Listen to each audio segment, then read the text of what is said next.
முதல் வாசகம். சமாரியர் மீது கைகளை வைக்கவே அவர்கள் தூய ஆவியை பெற்றார்கள்.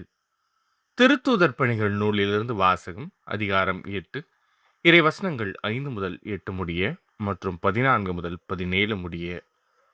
அந்நாள்களில் பிலிப்பு சமாரியா நகர் சென்று அங்குள்ள மக்களுக்கு மெஸ்ஸியாவை பற்றி அறிவித்தார்.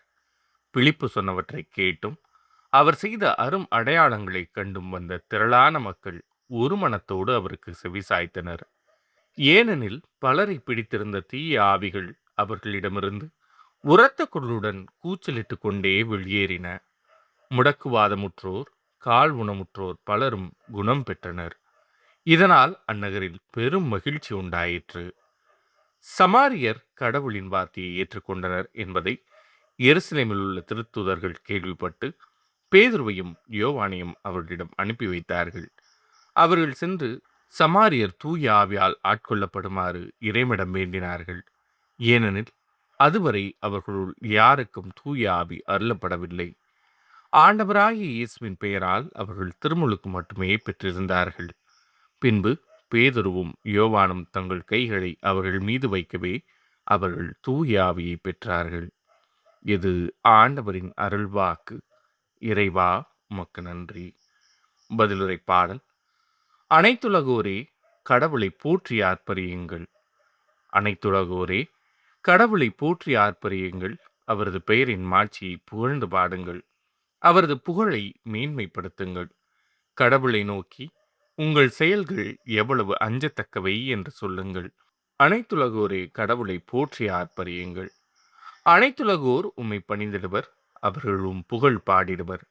உம் பெயரை புகழ்ந்து பாடிடுவர் என்று சொல்லுங்கள். வாரீர் கடவுளின் செயல்களை பாரீர்.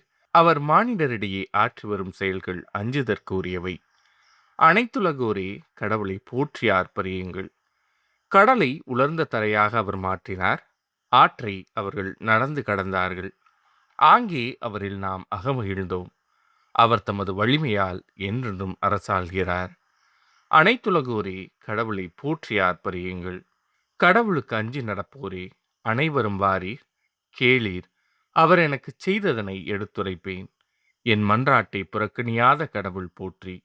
தம் பேரன்பை என்னிடமிருந்து நீக்காத இறைவன் போற்றி. அனைத்துலகோரே கடவுளை போற்றி ஆர்ப்பரியுங்கள். இரண்டாம் வாசகம். மனித இயல்போடு இருந்த கிறிஸ்து இறந்தார் எனினும் ஆவிக்குரிய இயல்பு உடையவராய் உயிர் பெற்றெழுந்தார்.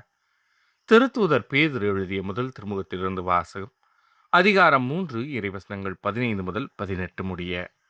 அன்பிற்குரியவர்களே, உங்கள் உள்ளத்தில் கிறிஸ்துவை ஆண்டவராக கொண்டு அவரை தூயவரென போற்றுங்கள்.